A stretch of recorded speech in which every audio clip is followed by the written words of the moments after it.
Hello class, this is Mrs. Klusek. I'm going to go through the notes with you today on lesson 13-3, radian measure.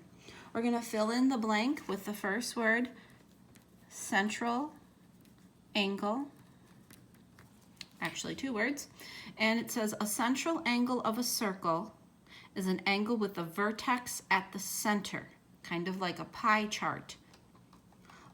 Intercepted arc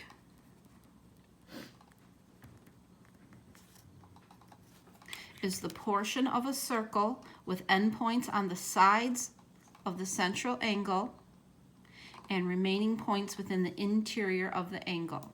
I'll draw you a picture of that on page 2, so don't worry about that for now. Okay, the next word is radian, and you can read these words later. The radian is actually going to be clarified more down here. Here's why it works. Because the circumference of a circle is 2 pi r, there are 2 pi radians in any circle.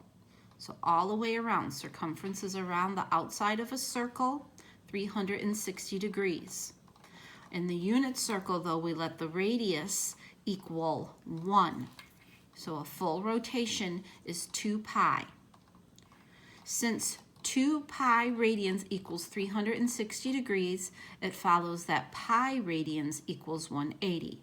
So it's like I'm dividing both sides by 2. 2 divided by 2 makes 1, and 360 divided by 2 makes 180. This equally leads to the following conversion factor for converting between radian measure and degree measure. Okay, here's the most important thing we're covering today. Sorry it's so small. To convert from degrees to radians, multiply by pi over 180. Again, pi, radians goes in the numerator, and 180 goes in the denominator. That way the degrees are going to cancel, and the radians unit in the numerator is going to be left.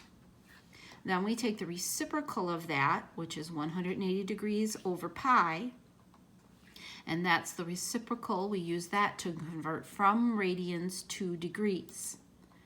Now these are conversion factors. They're both using the same number, but they're reciprocals of one another. So you put the desired unit in the numerator, and the unit we want to cancel out goes in the denominator. Let's try it. Ready? Problem 1. What is the degree? So we want degrees to be our answer for the angle of -3 pi over 4 radians.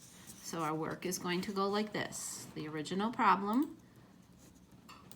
and we're going to take and put pi in the denominator, 180 in the numerator. The pi's are going to cancel out. I can take 4 and divide it into 180, or I can just take my calculator and go -3 times 180 divided by 4. Either way, probably the second way I mentioned is a little bit easier, and you're going to get -135.